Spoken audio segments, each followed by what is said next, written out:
किसान साथियों, मैं विपिन मिश्रा फसल क्रांति से आज इंटरव्यू लेने आया हूं लांसर कंपनी के टीएसएम संपत कुमार दुबे जी से।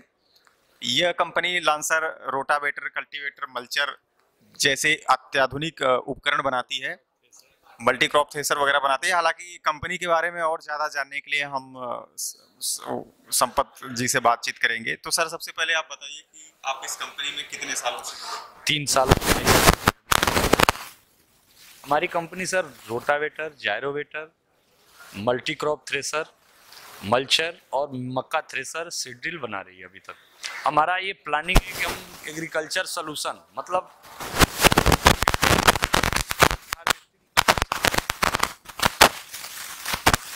हमारा जो मल्टी इसमें आप धान और मूंगफली को छोड़ के आप बाकी सारे अनाज जैसे दलहन और ये गेहूँ, मक्का, ये सब ले सकते हैं, इससे थ्रेसिंग कर सकते हैं। उसके साथ में हम लोग 22 जालियाँ देते हैं जो अलग अलग फसल और अलग अलग साइज के लिए अलग अलग होता है। यानी कि मशीन एक है, जालियों को बदल के हम उसका उपयोग अलग अलग क्रॉप में कर सकते हैं। सर, उसकी लागत क्या है? उसका कीमत हम लोगों ने रखा है 3,25,000। तो सर, जो उपभोक्ता, जो किसान है, वो उनका क्या रिस्पॉन्स है इसमें? अभी तक तो हमारा जो है राजस्थान में, गुजरात में इसका काफ़ी डिमांड है, क्योंकि वहाँ मसाले की खेती ज़्यादा है। तो वो हमारा एक है अपने मतलब जो फसल है उसका क्वालिटी मेंटेन करना। हमारी मशीन में बढ़िया क्वालिटी, एक भी दाना नहीं छोड़ता है और सब दाना संतुष्ट है। और हम जीरो टॉलरेंस अपना मशीन बनाते हैं। हम लोग फिनिशिंग भी बढ़िया है, क्वालिटी भी बेहतर है। तो इसको हम लोग किसान के मतलब प्रोडक्शन को देखते हुए हम लोगों ने इस मशीन को डिजाइन किया है सर। इंडिया में कितने स्टेट में आप इसको लेके काम कर रहे हैं? अभी तो मेरा जो है इंडिया में गुजरात में है, महाराष्ट्र में है, केरला में है, आंध्रा में है, एमपी में है, राजस्थान में है, यूपी में है, बिहार में है, उड़ीसा में है। यानी कि भारत के लगभग हर स्टेट में आप इसको लेके बिजनेस कर रहे हैं। तो भारत के अलावा बाहर भी आप? जी, नेपाल में है, बांग्लादेश में है। यानी नेपाल, बांग्लादेश जैसे देशों को भी आप निर्यात कर रहे हैं? नेपाल में हमारा अच्छा एक्सपोर्ट है। तो सर, क्या चैलेंज महसूस करते हैं वहाँ की कंपनियों से और अपने? नहीं, अभी जो हमारी कंपनी है वो अभी क्वालिटी और एग्रीकल्चर इम्प्लीमेंट में अभी नंबर 1 पे चल रही है। अभी जैसा कि आपने बाहर देखा भी, हमारे मशीन का क्वालिटी, और यहाँ एग्जीबिशन में भी कई कंपनियां आई हैं, उसमें हमारा हटके है। चलिए सर, आपने क्वालिटी की बात की, क्वालिटी में आप लीड कर रहे हैं, लेकिन प्राइस, इंडिया के किसान प्राइस को भी देखते हैं कि प्राइस लो हो, तो क्वालिटी और प्राइस को कैसे मेंटेन करें? क्वालिटी जहाँ होगा वहाँ तो थोड़ा सा प्राइस का आएगा, लेकिन फिर भी हम लोग कस्टमर के इकोनॉमिकल कंडीशन को ध्यान में रखते हुए इसका डिसीजन लेते हैं। तो क्या इस पे सब्सिडी वगैरह की भी व्यवस्था है? एग्रीकल्चर विभाग से सब्सिडी पे अभी तो जैसे बिहार स्टेट में किसी विभाग ने काफ़ी अच्छा सब्सिडी दे रखा है। 5 फुट से ज़्यादा के जो रोटावेटर हैं उस पे 50,000 दे रही है सब्सिडी। तो सबसे अधिक किस स्टेट के किसानों का रिस्पॉन्स सबसे अच्छा है? हर एक जगह लगभग बढ़िया है। आपके कुछ ऐसे तो प्रोडक्ट हो गए जिसकी डिमांड किसानों को भी सबसे ज़्यादा हो? सबसे ज़्यादा डिमांड रोटावेटर का है।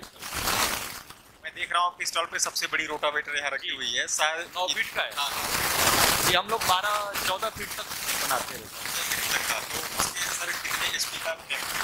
अभी जो 9 फीट वाला है वो 80 एबव जी। तो सर, इसकी डिमांड तो इंडिया में कम होते हुए, क्योंकि इतने बड़े एचपी के ट्रैक्टर तो इंडिया में एक्सपोर्ट में ज़्यादा है। और इंडिया के भी किसान अब जैसे पंजाब में हेवी ट्रैक्टर को प्रेफर कर रहे हैं लोग, तो इंडिया के भी किसान ले रहे हैं। 9 फीट तक तो ले रहे हैं इंडिया के भी किसान। सर, आपके प्रोडक्ट को कहाँ से ले सकते हैं? हमारे हर एक स्टेट में डीलर और डिस्ट्रीब्यूटर का नेटवर्क है। वो हर एक जो उसके पास का करीब का डीलर है उससे हम लोग सप्लाई देते हैं। कितने डीलर डिस्ट्रीब्यूटर्स हैं आप? अप्रॉक्स 300। आने वाले समय में कंपनी और क्या नया करने वाली है? अभी तो हम लोग, जैसे मैंने पहले बताया कि हम लोग पूरा एग्री सोल्यूशन लेके आने वाले हैं। मतलब फील्ड प्रिपरेशन से लेके पोस्ट हार्वेस्टिंग तक हम लोग किसान को प्रोवाइड करेंगे। Thank you sir. किसानों के लिए किस संदेश देना चाहते हैं? किसानों से यही मेरा कहना है कि ये जो लेबर का प्रॉब्लम हो रहा है उसके लिए हम लोग एक नई नई तकनीकों का यूज करें और कम समय और कम लागत में ज़्यादा प्रोडक्शन पा सकते हैं नई तकनीकों को यूज करके। Thank you.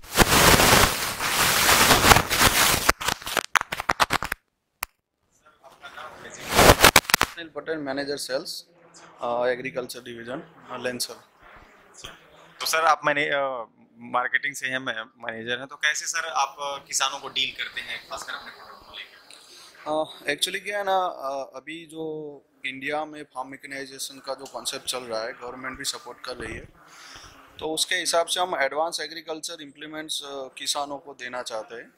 तो उसी तरह जो न्यू प्रोडक्ट है उनको ऑलरेडी हर एक स्टेट में आज के किसान एडॉप्ट कर रहे हैं, बिकॉज उनको भी मालूम है कि farm mechanization is necessary right now. तो सर और भी कंपनियां हैं जो इस तरह के उपकरण बना रही हैं, तो क्या चैलेंज महसूस करते हैं उन कंपनियों के साथ? कंपटीशन तो हर एक बिजनेस में आज की डेट में है, और जो क्वालिटी कॉन्शियस कंपनी है उनको वो उतना डिस्टर्ब नहीं करता है, और हम ओनली क्वालिटी कॉन्शियस पे बिजनेस करते हैं। सर क्वालिटी की जहाँ बात होती है, आज अगर अच्छी क्वालिटी है तो प्राइस हाई रहेगा, अगर प्राइस लो है तो क्वालिटी डाउन रहेगा। हमारे इंडिया के किसान क्वालिटी भी चाहते हैं और प्राइस भी लो चाहते हैं, तो ऐसे में कैसे आप बैलेंस बनाते हैं? एक्चुअली क्या है ना, हम काफ़ी प्रोडक्ट जो है, मतलब जो अभी मैं आपको बात करूँ तो हमारा जो HD सीरीज़ है, तो HD सीरीज़ थोड़ा कॉस्टली है, तो उसके सामने हम इकोनॉमिकल मॉडल HP सीरीज़ भी रख रहे हैं, मतलब उनको ऑप्शन दे रहे हैं। अभी इकोनॉमिकल ऑप्शन भी है और हाई रेंज भी ऑप्शन है। और दूसरा क्या है ना, हम जो टेक्निक यूज़ कर रहे हैं, हमारे पास जो हाईटेक इंफ्रास्ट्रक्चर है, लेजर मशीन है, प्रेस बैक है, and welding as per European norms, तो वो प्रोसीजर से जो मटेरियल निकलता है उसका cost of production definitely higher रहेगा ही, और तभी जाके हम quality implements quality implements apply कर सकते हैं। सर जो फॉरेन बांग्लादेश नेपाल में आप वो एक्सपोर्ट करते हैं और इंडिया मार्केट में क्या डिफरेंसेस पाते हैं? वो नेबरिंग कंट्री है तो सिमिलर है। श्रीलंका में एक कॉन्सेप्ट है कि उनको लाइट से लाइट मशीन चाहिए, मतलब इंडिया में 6 फीट में 300 kg का मशीन नहीं चल सकता है, वहाँ पे उनका डिमांड ऐसा है कि हमें 6 फीट की रेंज में उसका मशीन का वेट मिनिमम 300 होना चाहिए, बिकॉज क्या है ना, वो पेडी का जो बॉर्डर होता है उसको कवर करने के लिए ट्रैक्टर को ऊपर से जाना पड़ता है, तो अगर वो वेट ज़्यादा वेट वाला होता है ना तो आगे से ट्रैक्टर ऊपर उठ जाता है, इसलिए वहाँ पे कि वहाँ की डिमांड ऐसी है कि लाइट वेट हो। और बाकी बांग्लादेश में भी ऐसा सिमिलर है, बांग्लादेश में भी पैडी ज़्यादा है, तो वहाँ की भी डिमांड ऐसी ही है कि इकोनॉमिकल मॉडल होना चाहिए। इंडिया में भी सर अलग अलग स्टेट में मिट्टी भी अलग अलग प्रकार, कहीं हार्ड है तो कहीं सॉफ्ट हो, तो ऐसे में कैसे मशीन का distribute? Yes definitely, that's a good question. Actually क्या है ना, हमारे पास एक HP सीरीज है, HD सीरीज है, HDS सीरीज है। जैसे HP series we can say that वो सॉफ्ट सॉइल के लिए बना है और वो इकोनॉमिकल मॉडल है, तो जहाँ की हम बात करें यूपी की, बिहार की, तो वहाँ पे सॉइल सॉफ्ट है तो वहाँ पे चलता है। और जहाँ की ब्लैक क्ले और हार्ड सॉइल की बात करें, जैसे महाराष्ट्र है, MP है, साउथर्न एरिया है, तो वहाँ की सॉइल बहुत हार्ड है, तो उस हार्ड सॉइल के लिए हमने heavy duty HD series launch किया है, जिसमें सारे जो इंटीरियर कंपोनेंट, जैसे मैं बात करूँ जो शाफ्ट है, तो शाफ्ट का ओवर डायमीटर जो OD बोलते हैं वो HP से HD में 11 mm ज़्यादा है। फिर वो जो शाफ्ट अंदर ड्राई शाफ्ट, इंटरमीडिएट शाफ्ट जो गियरबॉक्स के अंदर लगती है उसमें भी 6 mm OD ज़्यादा है, मतलब हैवी है, उसका गियरबॉक्स भी हैवी है, उसमें 2.5 लीटर ऑयल आता है, उसमें 4.5 लीटर आता है। तो depend on soil we are says that we are supplying different models, depends on soils and coil crop. तो इस मेले में आप कुछ न्यू प्रोडक्ट लॉन्च कर रहे हैं या पुराना ही अपना शो कर रहे हैं? नहीं, एक्चुअली ये जो थ्रेशर है, थ्रेशर में पहले हम 2.5 फीट का जो ड्रम साइज बना रहे थे, तो टोकरी मॉडल जो आज की डेट में चल रहा है उसको बीट करने के लिए हमने ये ड्रम साइज बड़ा किया, 3 फीट का किया, और उसका हाइट भी कम कर दिया, मतलब खड़े खड़े आप उसमें फिट कर सकते हो, और वो ऑटो फीडर है, सिर्फ बास्केट में रखते ही वो ऑटोमेटिक इनसाइड फीड हो जाता है। तो हमने ये बीट करने के लिए बड़ा मशीन बनाया है, जिसमें टोकरी मॉडल में क्या ना मेंटेनेंस ज़्यादा है और ये मॉडल में कम मेंटेनेंस है, और उसका प्रोडक्शन कैपेसिटी, मतलब जो कैपेसिटी वो भी अच्छा है टोकरी से, सिमिलर है।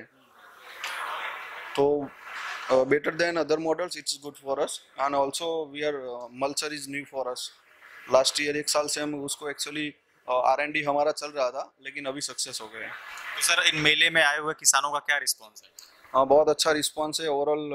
मैं कहना चाहूँगा कि हमें ऐसा नहीं है कि पर्टिकुलर कोई एक स्टेट से रिस्पॉन्स मिल रहा है, हर एक स्टेट से रिस्पॉन्स मिल रहा है और अच्छा रिस्पॉन्स मिल रहा है।